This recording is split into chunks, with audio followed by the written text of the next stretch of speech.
அன்பே சிவம் மனமே குரு என்றுணர்த்திய குருவே போற்றி. எனக்குள் இறைவனை உணர வைத்த குருவே போற்றி.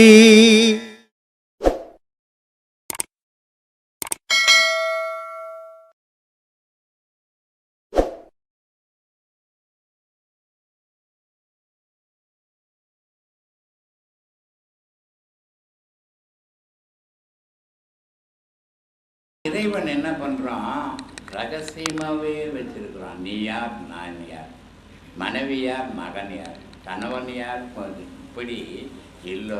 ஆனால் எதை அப்போ இது சந்திச்சோன்னோ யாராலே அறிய முடியாது. நம்ம செயல் உலகத்தில் இறைவன் நமக்கு இட்ட வேலை இது. இந்த வேலையை நான் சீராக செய்யறனா, இதை சிறப்பாக செய்யறனா, இந்த செயலால் இது மக்களுக்கு பயன் தருமா, இல்லை இதனால எனக்கு ஏதாவது நன்மை உண்டா? சுயநலத்தோட தெய்வ வேலையை செய்யக்கூடாது. செய்தோம்னா தெய்வத்துக்கே துரோகம் பண்ற மாதிரி ஆயிடும். ஏன்னா மனிதன் தெய்வத்தை ஏன் வழிபடணும்? மனுஷன் நம்ம சம்பாதிக்கிறோம், நம்ம சாப்பிட்றோம், நம்ம சம்பாதிக்கல, நம்ம ஒரு வேலை வெட்டிக்கு போல நமக்கு கடவுள் சாப்பாடு போடுவாரா? இதெல்லாம் சில விஷயங்கள்லாம் நான் பேசும்போது அது நாத்திக மாதிரி இருக்கும். ஆனால் நாத்திகம் இல்லை, ஆத்திகம். அறிவுபூர்வமாக சிந்திச்சு பாருங்கன்றதுக்கு தான் நான் எல்லாம் பேசுவேன். அப்போது கடவுள் நமக்கு வேலை இல்லை, ஒரு பெரிய கடவுள், ஒரு உலகத்தையே ஆள்றாரு. சரி, எனக்கு வேலை இல்லை, ஒரு 2 வேளை சாப்பாடு அவர் போடுவாருன்னு போட மாட்டார். ஏன்னா அவருக்கே சாப்பாடு நீ போட்டால் தான். நீ படையல் போட்டால் தான் அவருக்கு சாப்பாடு, அவர் உனக்கு போட மாட்டார். ஏன்னா அவர் சாப்பாடு சாப்பிட்றவர் இல்லை, நம்ம சாப்பாடு சாப்பிட்றோம். அப்படிப்பட்ட நம்ம ஏன் அந்த கடவுளை வழிபடணும் அப்படின்னா, மனித வாழ்க்கையில் இன்பமும் துன்பமும் சகஜம், பாவமும் புண்ணியமும் சகஜம். ஆனால் இந்த பாவத்திலையும் புண்ணியத்தினால்தான் நம்ம நிறைய பேருடைய வாழ்க்கையில் கேள்விகள் வரும். ஏங்க யாருக்குமே நடக்காது, எனக்கு மட்டும் ஏங்க இப்படி நடக்குது, யாருக்குமே இப்படி இல்லைங்க, எனக்கு மட்டும் ஏங்க இப்படி நடக்கணும் அப்படின்ற கேள்விகள் மனசுக்குள்ள வரும். ஆனால் நம்ம என்ன நினைக்கிறோம், நமக்கு மட்டும்தான் நடந்ததுன்னு நினைக்கிறோம். உலகம் ஃபுல்லாக நடந்துக்கிட்டே தான் இருக்குது. இந்த கேள்விக்கு விடை யார் பதில் சொல்றது? அவனை தவிர. அப்போ இந்த பாவ புண்ணியங்களுக்கு ஏற்ற மாதிரி தான் நம்ம வாழ்வு அமையுது. ஒருத்தன் நல்ல தாய் தப்பு பார்த்தா நல்லா திடகாத்தமாக நல்லா இருக்கிறாங்க, எந்த வித குறைபாடுமே இல்லை. ஆனால் புள்ள நொண்டியாக இருக்கிறான். தாய் தப்பு பார்த்தா நல்லா திடகாத்தமாக இருக்கிறாங்க, பையன் பார்த்தா கண்ணு இல்லாத இருக்கிறான்.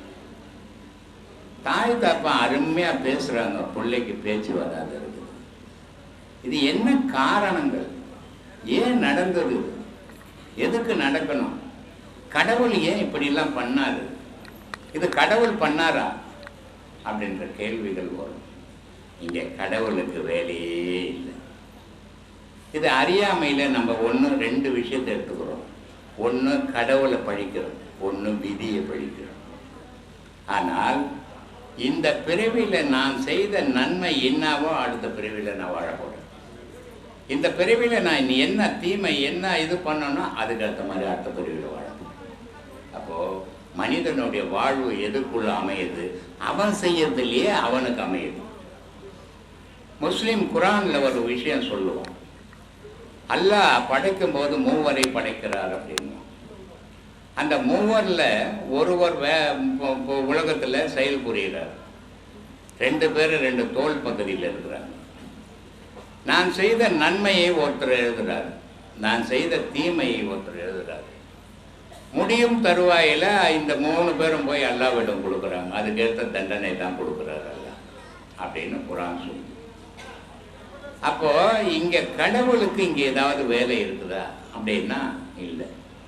நம்ம செய்த நன்மை தீமை ஒரு அடிபட்டு போச்சு, அடிபட்டுச்சு, அந்த பொருளையை நம்ம திட்டுறோம், நம்ம உடலில் திட்டிக்கிறோம், ஐயோ இப்படி வலிக்குது. அந்த மாதிரி நமக்கு ஏற்படுற துன்பத்தினுடைய தாக்கம் கடவுளை திட்டுறோம். நமக்கு ஏற்படுற துக்கத்தினுடைய தாக்கம் விதியை திட்டுறோம். ஆனால் இங்கே விதிக்கோ கடவுளுக்கோ சம்பந்தமே கிடையாது. இதை நம்ம அறியாமையில் வாழ்ந்துனுக்கிறதால நமக்கு தெரியறதில்லை. நான் என்ன பாவம் பண்ணணும், இந்த வயசில் என்ன கஷ்டப்படுறேன், நான் என்ன நல்லது பண்ணணும், இந்த வயசில் நல்லா இருக்கிறேன். நிறைய பேர் சொல்லுவாங்க, நான் கடவுளை கும்பிட்றேங்க, நல்லா இருக்கிறேங்க அப்படின்னும். மீதி பேர்லாம் கடவுளை கும்பிட்றேன், கல்யாணம் கும்பிட்டுருங்க. எல்லாரும் கடவுளை தான் கும்பிட்றான். ஆனால் நீ மட்டும் நல்லா இருக்கிற, இன்னொருத்த மட்டும் நல்லா இல்லை. காரணம் என்ன அப்படின்னா, முன் செய்த வினையினுடைய பயன். அது உன்னை விட்டு நீங்கிறதே கிடையாது. அது நீங்காததால் அதனுடைய தாக்கம் இங்கே தீக்கிற வரைக்கும் வரும். ஒரு 10 லட்சம் ரூபாய் நீ கையில் வச்சுக்கிற, உங்கள் கையில் காசே இருக்கக்கூடாதுன்னா நீ எல்லாருக்கும் கொடுத்து தான் ஆகணும். அப்போ அதுக்காக நீ திரிஞ்சு தான் ஆகணும். அந்த மாதிரி மனிதன் செய்த பாவத்தை, எந்த உலகத்தில் பாவத்தை செய்தமோ அந்த உலகத்திலேயே அந்த பாவத்தை தீர்த்துடும். அப்படி தீர்த்துட்டோம்னா நம்ம பரிசுத்த பொருள் ஆயிடும். அந்த பரிசுத்த பொருள் தான் இறைவன் விரும்பும். அப்போ அந்த பரிசுத்த பொருளை நம்ம இதயத்தை உண்டாக்கணும். அந்த மாதிரி நம்மளுடைய செயல்கள் கடவுளை ஏன் தேடணும்னா, நான் செய்த நன்மை செய்ததும் தீமை செய்ததும் தெரியாது, ஆனால் துன்பப்படுறது. இந்த நன்மையாக இருக்கட்டும் இல்லை தீமையாக இருக்கட்டும், எல்லாம் இறைவா நீயே காரணம். உன் காலடியிலேயே நான் போய்ட்டுறேன். எனக்கு நன்மையும் வேணாம் தீமையும் வேணாம். நன்மையை நான் விரும்பினால் எனக்கு தீமை வந்து சேரும். அப்போ எனக்கு நன்மை வேணாம், நன்மை வேணான்னா தீமை இல்லை. அப்போ இப்படிப்பட்ட நிலையே நம்ம மனசு வந்து கொண்டாந்துட்டோம்னாக்கா நமக்கு துன்பம். அப்படிப்பட்ட கடவுள் வழிபாட்டில் போகும்போது நம்ம எப்படி போனோம்னா புனிதமாக போகும். உண்மையை மட்டும் சொல்லணும். மற்றவன் எடுத்துக்கணுன்றதுக்காக நீ பேசி பொய்யை பேசி அவனை முட்டாளாக்கி வச்சக்கூடாது. காசு பறிக்கிறதுக்கு இல்லை கடவுள் வழிபாடு. கடவுள் வழிபாடுன்றது அறிவை வளர்க்கறதுக்கு. கல்வி 2 விதமான கல்வி இருக்குது. ஒன்று அறிவு கல்வி இருக்குது, இன்னொன்று வயிற்று கல்வி இருக்குது. எல்லாரும் படிக்கிறது வயிற்று கல்வி. தொழில் ஓணும், தொழில் இருந்தால் தான் உலகத்தில் வாழ முடியும். அதுக்கு ஒரு படிப்பு இருக்குது. அது காலேஜு ஸ்கூலு இதெல்லாம் இருக்குது. ஆனால் கடவுள்கிட்ட படிக்கணும், அது அறிவு கல்வி. அதை என்ன பண்ணணும், அதை என்ன செய்யணும் அந்த உலகத்துக்கு, இந்த உலகத்துக்கு நீ வந்து போகிறதுக்கு என்ன அடையாளன்றது படிக்கிறதுக்கு அறிவு கல்வி. அதனால பட்டினத்தார் ரொம்ப அழகாக சொல்லுவார், பொல்லாதவன், நெறி நில்லாதவன், உண்மை சொல்லாதவன், மெய்யடியார் பால் செல்லாதவன், ஏன் பிறந்தான் கட்சி ஏதவன். இவெல்லாம் உலகத்தில் எதுக்கு பிறந்தான் அப்படின்றார். அப்போ நம்ம கடவுள் வழிபாட்டில் போகும்போது சத்தியம் மட்டும்தான் நிற்கணும். அதில் மட்டும்தான் நம்ம பயணம் பண்ணணும். மற்றவன் எடுத்துக்கணும், அவன் இப்படி சொல்கிறான், அவன் அப்படி நினைக்கிறான் அப்படின்னு நீ நினைச்சீன்னா நீ கெட்டவனாக மாறி போயிடுவோம். அது எடுக்கக்கூடாது. அந்த மாதிரி பயணம் பண்ணணும். உங்கள் வாழ்க்கை நல்லா இருக்கும். நாய்க்கு ஒரு சூலும் அதற்கு ஒரு மருத்துவம் நாட்டில் உண்டோ? நாய் வசனுக்குள்ளே புட்டி போடுது, அதுக்கு யாராவது மருத்துவம் பார்க்குறாங்களா? அதுக்கு ஏதாவது மருத்துவம் வச்சுருக்குதா? இல்லையே. அதுவே பெற்றுக்குது, அதுவே அது புண்ணை நக்கி நக்கி நக்கி நக்கி ஆற்றிக்குது. அது எச்சிலே அதுக்கு மருந்து. அது நாய்க்கும் தெரியுது, தன்னோட எச்சில் தான் தனக்கு ஏற்பட்ட அடிக்கு மருந்துன்னு. அது பிரசவ காலத்துலையும் அதுவே நக்கி நக்கி அது ஆறி போக வச்சுது. அதுக்கே ஏதாவது ஒரு அடிப்பட்டாலும் அதுக்கு எந்த ஹாஸ்பிட்டலுக்கும் போகாமல் அது எச்சிலேயே அது மருந்தாக்கி நக்கி நக்கி நக்கி அந்த புண்ணை ஆற்றிக்குது. ஆனால் நாம் என்ன பண்ணுறோம்? நாய்க்கு ஒரு சூலும் அதற்கு ஒரு மருத்துவம் நாட்டில் உண்டோ? பேய்க்கு ஒரு ஞானம் பிடிபடுமோ? உன் மனசு பேய் மாதிரி இருந்தால் அதில் எங்கேருந்துடான்னு ஞானம் வரும். பேய் எப்படி இருக்கும்? பேய் எப்படி சாமி இருக்கான்? எங்கே சாமி நான் பார்த்தேன், பார்த்தா தானே எப்படி இருக்குன்னு சொல்ல முடியும். நிழல் மாதிரி இருக்கும். கண்டுபிடிச்சாரு அவர், பார்த்துக்கிறாரு. அப்போ பார்த்துக்கிறீங்க. டெய்லியும் பார்த்தா பொண்டாட்டியா இருக்கும் சாமி. பேயின்னு அவர் ஏன் சொன்னாருன்னா, ஒரு நிலையே இருக்காது. அது ஏன் இருட்டில் மட்டும்தான் வரணுமா? அப்போ பகல்லாம் அது எங்கே போகுது? பகலில் பார்த்தீங்களா சாமி? நைட்டில் தானே பார்த்தீங்க. அப்போ இருட்டில் தான் அது வருது. பகல்லையும் பார்த்தா தானே பேய். அப்போ அதை தான் நான் சொல்கிறேன். இருள் வந்தால் பேய் வருது. அப்போ இருட்டில் போய் உக்காந்துக்குது. அதானே சாமி அர்த்தம். அப்போ அப்போனா என்ன அர்த்தம்? அது நிலையா இல்லை, அது வரதும் போகிறதுமாகுது, திரியுது. அது என்ன டெய்லி உங்ககிட்டே பண்ண கட்டுது? உங்களை மாதிரி யாராவது மாட்டுவாங்களாம்? டெய்லி போய் போய் வருது.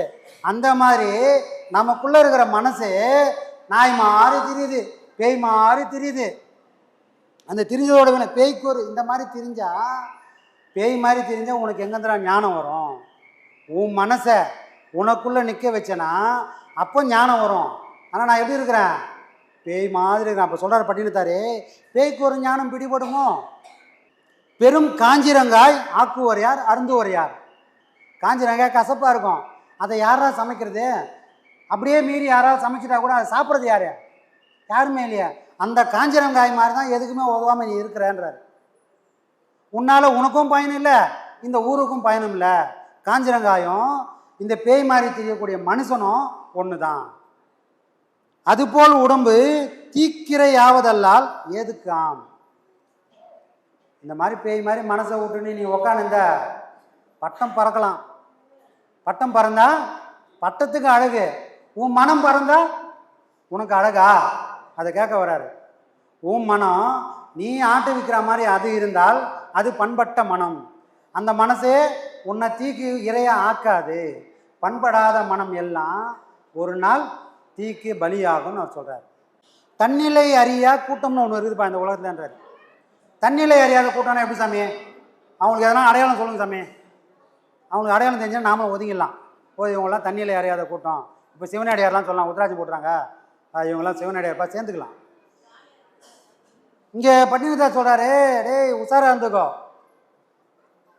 திருக்குறளில் சொன்ன மாதிரி தான், திருடன் தனியாக முகம் வச்சுலாம் வரல, நம்மளை மாதிரியே இருப்பான், நம்ம கூடவே இருப்பான், ஒரு நாள் கரெக்டாக தேடியும் போயிடுவான்.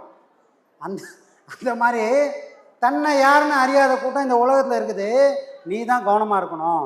அப்போ அவங்கள எப்படிப்பா அறிஞ்சிக்கலாம், அவங்கள எப்படி தெரிஞ்சுக்கணும், நம்ம தப்பிக்க வச்சுக்கலாம் அப்படின்னா, சாற்றாகிலும் தன்னை தான் அறியாய் தன்னை ஆய்ந்தவரை, உற்றாகிலும் உரைக்க பொருந்தாய் உனக்கான நிலை பற்றாய் குருவை பணியாய், பரத்தையர் பாலில் சென்று என் பெற்றாய், மடநெஞ்சே உன்னை போல் இல்லை பித்தனுமே.